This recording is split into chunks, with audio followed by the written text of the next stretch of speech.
WW voltando do intervalo, aproveitando para dar um agradecimento e boa noite ao participante agora da nossa roda, que é o Tiago Vidal, diretor de análise política para a América Latina da Prospectiva Assuntos Públicos. Obrigado, Tiago, e boa noite. Vamos ao assunto, então. Ontem, domingo, os chilenos rejeitaram pela segunda vez a proposta de se escrever uma nova Constituição. De um lado, a votação conteve o que vinha sendo um avanço forte, sobretudo dos setores mais à direita da direita. Por outro lado, olha a ironia, o marco legal ficou aquele que tinha sido o elaborado durante a ditadura do Augusto Pinochet e que era para ser mudado. Vamos ver.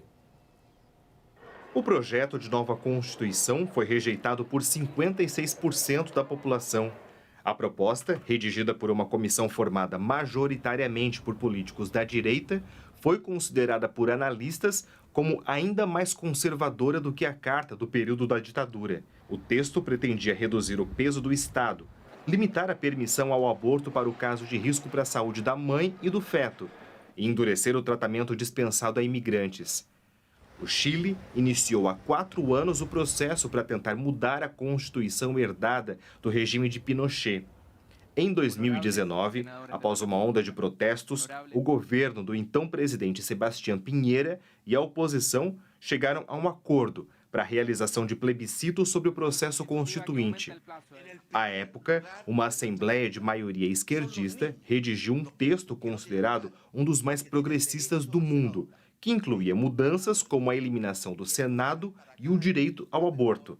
A proposta, contudo, foi rejeitada. Após o resultado do referendo deste domingo, o presidente Gabriel Boric disse que não haverá uma terceira tentativa de elaborar uma nova Constituição durante o seu governo. O país se polarizou, se dividiu e, al margen deste contundente resultado, o processo constitucional no logró canalizar las esperanzas de tener una nueva constitución redactada para todos. Tiago Vidal, se eu interpreto corretamente, não sei qual é a sua interpretação, gostaria de ouvi-la. Essas palavras do presidente chileno, um jovem presidente de esquerda, ele simplesmente está dizendo o seguinte: diante do nível de polarização no qual estamos, não dá para escrever uma Constituição. Boa noite, William. Boa noite, Thaís. Boa noite, Daniel. Obrigado por mais esse convite. De fato, o Chile segue muito polarizado e o curioso é que, embora o não tenha vencido e a direita, em tese, tenha perdido esta batalha, né, porque são sucessivas discussões que ocorrem desde 2019, a votação refletiu, de certa maneira, o que o Boric teve de votos em 2021, foi basicamente 56-44, que é o que ele teve nas urnas. Então, eu digo que é curioso porque, no fundo, o Boric é um presidente extremamente mal avaliado, um dos mais impopulares da América Latina, mas, apesar disso, a polarização segue quase no 50-50 que a gente viu há alguns anos e voltou a ver ontem. Então, é realmente difícil fazer uma Constituição nesses moldes. A Constituinte, essa segunda Constituinte que se encerrou recentemente em setembro, que desembocou no não de ontem, é uma Constituinte que era muito diferente, como vocês mostraram, da primeira Constituinte, que era bem mais progressista, né?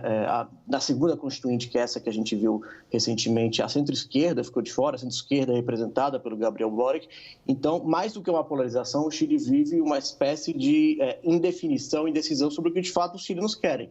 Porque muito rapidamente os chilenos vão às urnas e elegem uma constituinte progressista, um ano depois eles voltam às urnas e elegem uma constituinte de maioria de direita, não de extrema-direita, porque a direita, embora tivesse a maioria, não era a maioria absoluta, mas a direita era a maioria. Então o Chile realmente encontra-se numa encruzilhada e não sabe exatamente o que ele quer e, consequentemente, o que ele quer para o país por meio de uma nova Constituição.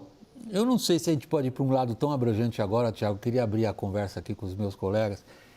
Algum país na América do Sul sabe direitinho para onde quer ir, Daniel? Para mim é esse o ponto. Acho que a gente tem que olhar um pouco o que aconteceu para o Chile, mas extrapolar para além do Chile. O mundo é maior do que o Chile e essa experiência chilena nos diz muita coisa. Principalmente sendo o Chile um país que eu gostava de usar o termo até, que um país estava se chilenizando. O que eu queria dizer com isso? que não importava quem ganhasse a eleição, se esquerda moderada ou direita moderada, as coisas não iam mudar de grande forma ali. Quer dizer, ganhasse Michelle Bachelet ou ganhasse Sebastián Piñera, a experiência do Chile era muito positiva e era um exemplo para a região no sentido de que era um país estável politicamente, né? Você teve ali a democracia cristã e a concertação com uma plataforma que superava rivalidades políticas. E o que a gente viu agora é que esse mundo não existe mais. E não existe mais não só para o Chile. É um mundo em que a esquerda não aceita a Constituição elaborada pela direita extrema e que a direita não aceita a Constituição elaborada pela esquerda extrema. E aí, depois dessas duas derrotas, a gente volta para um ponto anterior e diz, voltamos a estaca zero mesmo? E para mim, voltamos para um ponto muito pior do que a estaca zero, porque a gente tem uma sociedade cansada, uma sociedade que não dá legitimidade mais à classe política, com raiva e altamente polarizada. Para mim, o processo do Chile ilustra um pouco o que a América Latina toda está vivendo. Você está citando, inclusive, um argumento que foi muito, muito difundido nos principais periódicos hoje em idioma espanhol. Desde o El País, lá, que tem uma enorme leitura por toda a América Latina, inclusive os jornais chilenos, Daniel, estão dizendo isso. Será que a gente voltou para a casinha zero do nosso jogo? Não voltou para a casinha zero coisa nenhuma. A gente voltou mais para baixo, porque o que está demonstrado aí é uma frustração com a política, como eles falam, se não me engano foi um editorial do El País, a falta de legitimidade com que o público em geral encara a política. Caio. William, tem um lado meio cheio e o lado vazio, o copo vazio, né? O copo vazio é esse que a gente está vendo. E o copo meio cheio, que eu consigo enxergar e transpor um pouco para o Brasil, é a busca dos consensos possíveis. Claro que um governo, vamos dizer assim, dito à esquerda, como que a gente tem aqui, ele percebe essa situação, ele não vai ficar, por exemplo, mandando para o Congresso um projeto sobre legalização da maconha ou flexibilização do aborto, porque ele reconhece uma situação em que ele vai queimar energia e não vai conseguir levar adiante e tornar realidade um pensamento político-ideológico que ele defende de uma política pública. Assim como um congresso que a gente tem, que é um congresso majoritariamente à direita... Lá também. Lá também, sim. Ele não vai, eu estou transpondo para o nosso caso. Ele não vai ficar também um libera geral de armas, ele não vai ficar muito nessa toada. Mas aí há consensos possíveis desses extremos se encontrarem em algumas políticas públicas. Eu colocaria, por exemplo, a reforma tributária que a gente aprovou na sexta-feira, que é uma reforma tributária que era consensual e acabou sendo aprovada em meio a um país tão polarizado, que é o Brasil, como o Chile.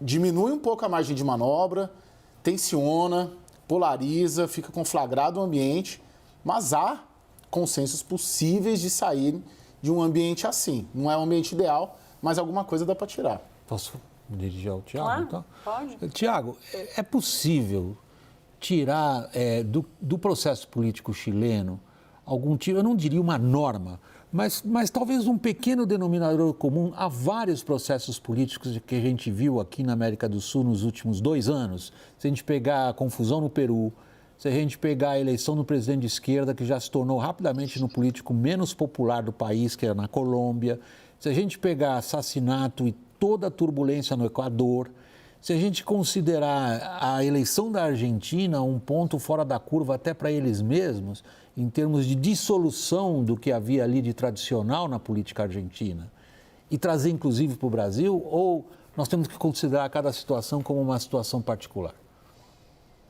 Não, de fato, realmente existe um denominador comum. Antes, deixa eu só dar uma boa noite para o Caio, William, acabei esquecendo de dar boa noite a ele no começo, mas voltando, o que há de comum na América Latina hoje é que há eleição de líderes que não necessariamente são populistas, muitos são, outros não, o caso do Boric não é um populista, mas é um líder que de certa maneira representa uma espécie de cansaço com o establishment, né, com o estado das coisas, mas a eleição desses presidentes, ela acaba não sendo acompanhada de uma maioria legislativa sólida o suficiente para que esses governos consigam validar no legislativo as suas propostas.